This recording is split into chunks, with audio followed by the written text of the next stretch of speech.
ప్రియా న్యూస్కు స్వాగతం. ఈనాటి ముఖ్యాంశాలు.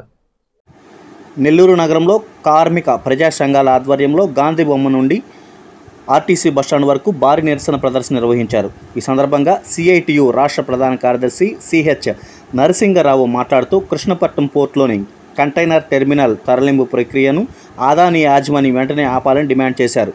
పోర్టును ఏర్పాటు చేసింది జిల్లా రాష్ట్ర మరియు రాష్ట్ర అభివృద్ధి కోసమని, అదానీ అభివృద్ధి కోసం కాదని హితవు పలికారు. అదానీ తన నియంత్రణలో థర్మల్ పవర్ స్టేషన్లు అభివృద్ధి కోసం కృష్ణపట్నం పోర్టును బొగ్గుమయం చేయాలని చేస్తున్నారని అన్నారు. ప్రభుత్వం వెంటనే స్పందించి ఈ ప్రయత్నాలను అడ్డుకోవాలని, తన పోర్టుల అభివృద్ధి కోసం కృష్ణపట్నం పోర్టును పావుగా వాడుకోవాలనుకుంటున్న అదానీ సంస్థ దుష్ట పన్నాగాన్ని నియంత్రించాలని, కృష్ణపట్నం పోర్టులోని కంటైనర్ టెర్మినల్ కార్యకలాపాలు యథావిధంగా సాగేలా చూడాలని ఆయన డిమాండ్ చేశారు.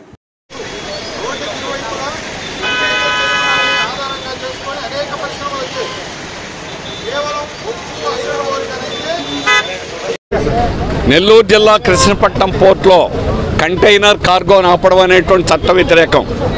కంటైనర్ కార్గో అనేటువంటి పోర్టులో ఒక ప్రధానమైన విభాగం.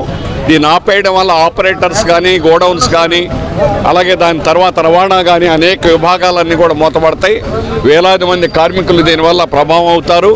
అట్లాగే సరుకులు రవాణా, ఎగుమతి దిగుమతులు అన్నీ కూడా ఆగిపోతాయి. ఆ విధంగా ఈరోజు అనేక ప్రాంతాల నుంచి, రాష్ట్రం నుంచి వచ్చి ఇది వరకు జరుగుతున్నటువంటి ఎగుమతులు, అది మిర్చి కానీ, అట్లాగే గ్రానైట్ కానీ, అనేక రకాలైనటువంటి సరుకులన్నీ కూడా ఆగిపోయినాయి. దీనివల్ల రైతాంగానికి, ఈ ప్రాంత ప్రజానీకానికి తీవ్రమైనటువంటి నష్టం. అట్లాగే దీనివల్ల చుట్టూ కేవలం బొగ్గు మాత్రమే నడిపేదానికి, బొగ్గును మాత్రమే దిగుమతి చేసుకోవడానికి అదానీ పోర్టు ప్రయత్నం చేస్తూ ఉన్నది. ఎందుకంటే అదానీకి సొంతగా ఇండోనేషియాలో సొంత గన్లు ఉన్నాయి, సొంత షిప్పులు ఉన్నాయి. ఈరోజు పోర్టు ఉంది. రేపు జన్కోని కూడా తీసుకొని కేవలం బొగ్గును మాత్రమే నడిపేటువంటి పోర్టుగా దీన్ని వ్యవహరించబోతా ఉన్నారు. ఇదే జరిగితే చుట్టూ ఉన్నటువంటి ప్రాంత ప్రజానీకం, నెల్లూరు ప్రాంతానికి కూడా దాని ప్రభావం అనేది ఉంటుంది. ఇక్కడ ప్రజలు బ్రతకలేక పొగబెట్టి పొమ్మన్నట్టుగా పారిపోవాలి.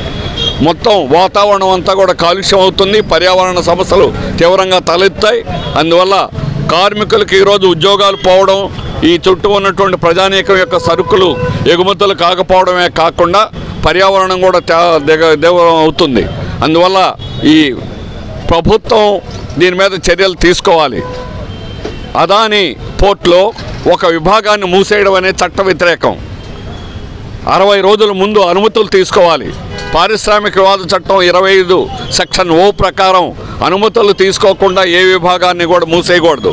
కానీ లేబర్ డిపార్ట్మెంట్కి అటువంటి దరఖాస్తు వేయలేదు, వాళ్ళకి అనుమతులు అక్కర్లేదు.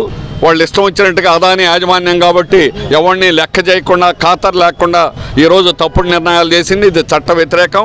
అందుకని చట్టాలు అందరికీ సమానమే, చట్టాలను అమలు చేయాలి. ఖచ్చితంగా అనుమతులు తీసుకోకపోతే ఇది చట్ట వ్యతిరేకం అవుతుంది. కార్మికులకు జీతాలు చెల్లించాలి, ఆపరేటర్లు కానీ ఏ విభాగానికైనా. అట్లాగే దీన్ని వెంటనే తెరిపించాలి. అదే కానీ జరగకపోతే దీని మీద ఆందోళన అనేటువంటిది తీవ్రతరం చేస్తాం. ప్రజల తరఫున ఉద్యమాన్ని నడిపిస్తాం. ప్రజలకి న్యాయం జరిగే దానికోసం పోరాటం అనేటువంటి జరుగుతుంది. కృష్ణపట్నం ఎవరు బాబు గారు సొంతం కాదు. ప్రజలకు ఒక పోర్ట్ అనేటువంటిది రక్షణ కల్పించాలి, ఉపయోగపడాలి. అంతేగాని వాళ్ళ లాభాలకు మాత్రమే ఉపయోగపడేటట్టుగా ఈరోజు అదానీ దీన్ని మార్చాలనుకుంటున్నారు. దీనికి పూర్తిగా ట్రేడ్ యూనియన్లు పూర్తిగా వ్యతిరేకిస్తున్నాయి.